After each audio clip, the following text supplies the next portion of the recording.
Hello everyone, welcome back to Sparkage official. आज हम लोग मैटर इन आर सराउंडिंग का पार्ट 3 डिस्कस करने वाले हैं, जिसमें सबसे पहले हम लोग क्वेश्चंस को देख रहे हैं। या which of the following are matter, इसमें से कौन सा मैटर है। तो देखिए, chair, air, love, smell, hate, almond, thought, cold, cold drink, smell of perfume. इसमें से हमारा मैटर कौन कौन सा है। चेयर हमारा मैटर हो जाएगा। एयर, आलमंड, कोल्ड ड्रिंक्स, ये सारी चीज़ें हमारी क्या है, मैटर है। लेकिन जब हम बात करते हैं लव की, स्मेल की, हेट की, कोल्ड की, थॉट की या स्मेल ऑफ परफ्यूम की, ये सारी चीज़ें हमारी मैटर नहीं है। क्यों मैटर नहीं? भले ही ये हमारे लाइफ में मैटर करती हूँ, लेकिन ये साइंस के लैंग्वेज में मैटर नहीं है। क्योंकि मैटर का सिंपल सा डेफिनेशन है कि anything which has mass and occupy space is known as matter. Love, smell, hate, thought, ये सारी चीज़ें ना ही मास होती है उनमें, ना ही वो स्पेस को ऑक्यूपाई करती है। इस वजह से ये चीज़ें मैटर नहीं होती हैं। Second question, give reason for the following observation. The smell of hot sizzling food reaches you several metre away, but to get the smell from cold food you have to go close. बोला है कि जो गर्म खाना होता है वो हमें थोड़ी दूर से ही उसका स्मेल आ जाता है, लेकिन ठंडे खाने को हमें बहुत पास से जाके स्मेल करना पड़ता है तो उसका स्मेल आता है। ऐसा क्यों? क्योंकि हमने पढ़ा है कि डिफ्यूजन जो होता है ना, डिफ्यूजन किसी भी पार्टिकल्स का मूवमेंट को बताता है। अगर उसका टेम्परेचर ज़्यादा हम करते हैं, टेम्परेचर बढ़ाने पर डिफ्यूजन फास्ट हो जाता है। क्यों? क्योंकि काइनेटिक एनर्जी जो होता है वो ज़्यादा होता है। काइनेटिक एनर्जी ज़्यादा होगा तो डिफ्यूजन ज़्यादा होगा, और ये सब किस पे डिपेंड करता है? टेम्परेचर पे। इसलिए गर्म खाना में टेम्परेचर ज़्यादा होता है तो काइनेटिक एनर्जी ज़्यादा होता है और डिफ्यूजन भी फास्ट होता है। ठंडे खाने में ऐसा नहीं होता, इसीलिए गर्म खाना हमको दूर से ही स्मेल आ जाता है, ठंडा खाना क्लोज जा करके स्मेल करना पड़ता है। थर्ड क्वेश्चन है, a diver is able to cut through water in a swimming pool, which property of matter does this observation show. कि एक डाइवर जो होता है वो कैसे पानी में स्विमिंग करता है, अंडर वाटर स्विमिंग करता है, तो कैसे कर लेता है, क्या प्रॉपर्टी उसको अलाउ करती है। तो हमने एक 1.6, 1.7 और 1.8 एक्टिविटी पढ़ा था, जिसमें हमने देखा था कि क्या करना है। टैप बह रहा है, उसके बीच में हमें अपने उंगलियों को, फिंगर को प्लेस करना था, 2 लेयर्स बन जाती है। तो ये ऑब्जर्वेशन शो करता है कि फोर्स ऑफ अट्रैक्शन जो है ना, फोर्स ऑफ अट्रैक्शन ये हमारे वाटर में क्या होते हैं, कम होती है थोड़ा as compare to solid. Solid में फोर्स ऑफ अट्रैक्शन ज़्यादा होता है, लिक्विड में फोर्स ऑफ अट्रैक्शन पार्टिकल्स का कम होता है, जिस वजह से वो अपने प्लेस से थोड़ा मूव कर जाती है, और इस वजह से कोई भी डाइवर क्या करता है, पानी में स्विम कर सकता है, अंडर वाटर भी। तो यहाँ पे प्रॉपर्टीज क्या हो गई, force of attraction. What are the characteristics of the particle of matter. Matter के पार्टिकल्स के कैरेक्टरिस्टिक्स क्या है, हमने पहला पढ़ा था कि मैटर के पार्टिकल्स के बीच में क्या होता है, स्पेस होता है। दूसरा हमने पढ़ा था कि मैटर के पार्टिकल्स कंटिन्यूसली क्या करते हैं, मूव करते हैं। तीसरा हमने पढ़ा था कि मैटर के पार्टिकल्स क्या होते हैं, उनके बीच में फोर्स ऑफ अट्रैक्शन होता है। तो यही था हमारा चारों क्वेश्चन का आंसर। आगे बढ़ते हैं हम लोग। 1.3 में कह रहा है स्टेट ऑफ मैटर। मैटर की कितनी स्टेट होती है। तो देखिए, हम जानते हैं, ऑब्जर्व करने के बाद हमें पता चला कि मैटर के डिफरेंट स्टेट्स होते हैं।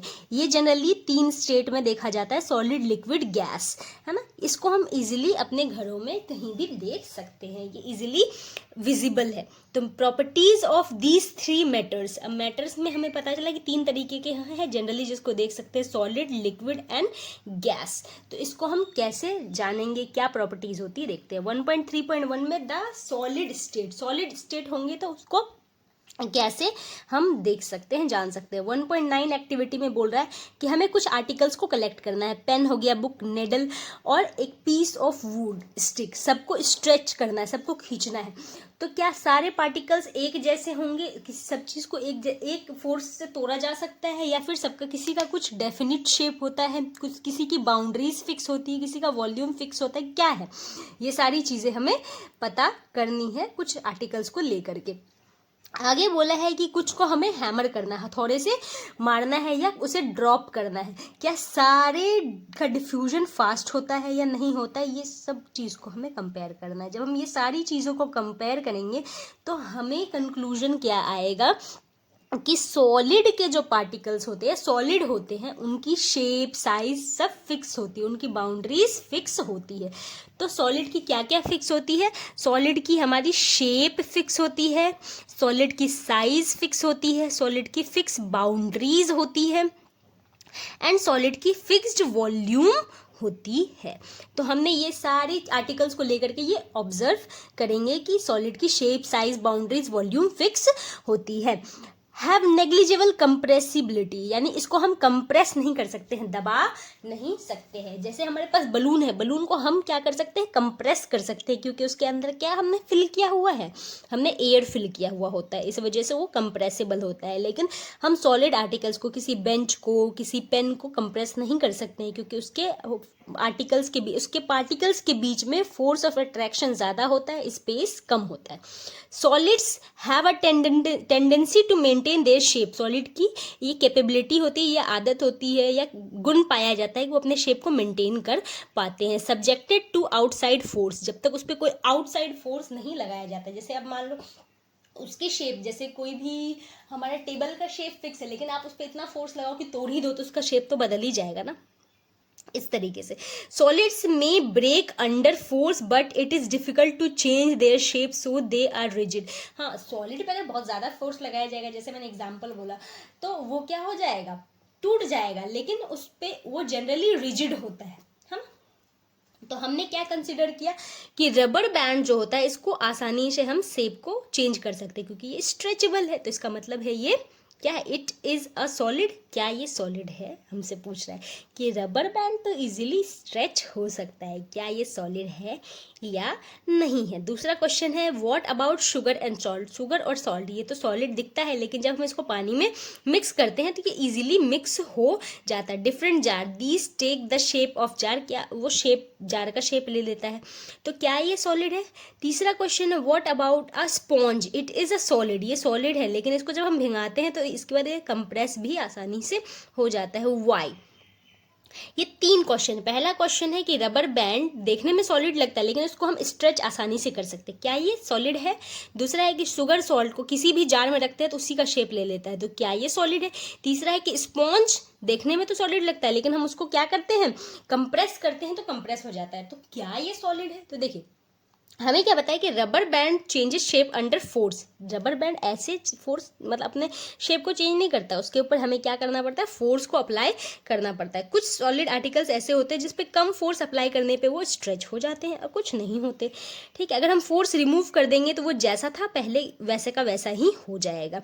ठीक है, the shape of each individual sugar salt के क्रिस्टल का शेप हमेशा फिक्स होता है, चाहे आप उसे किसी भी कंटेनर में रखो, हैंड में रखो या प्लेट में रखो, उसका शेप फिक्स ही होता है। Sponge has minute hole, sponge में क्या होते हैं?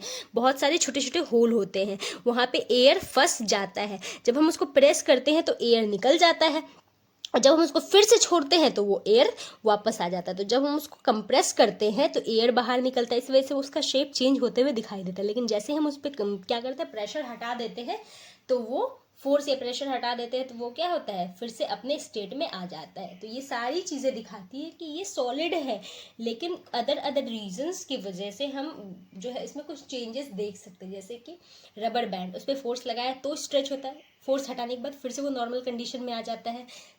सॉल्ट और शुगर का जो क्रिस्टल है वो चाहे किसी भी कंटेनर में रखे, हाथ में रखे, प्लेट में रखे, उसका क्रिस्टल तो सेम ही रहता है, सेम शेप का रहता है। स्पॉन्ज की बात करें तो उसमें छोटे छोटे होल होते हैं, जिस वजह से उस होल में हवा घुस जाता है, तो हम जब कंप्रेस करते हैं तो हवा बाहर निकलता है।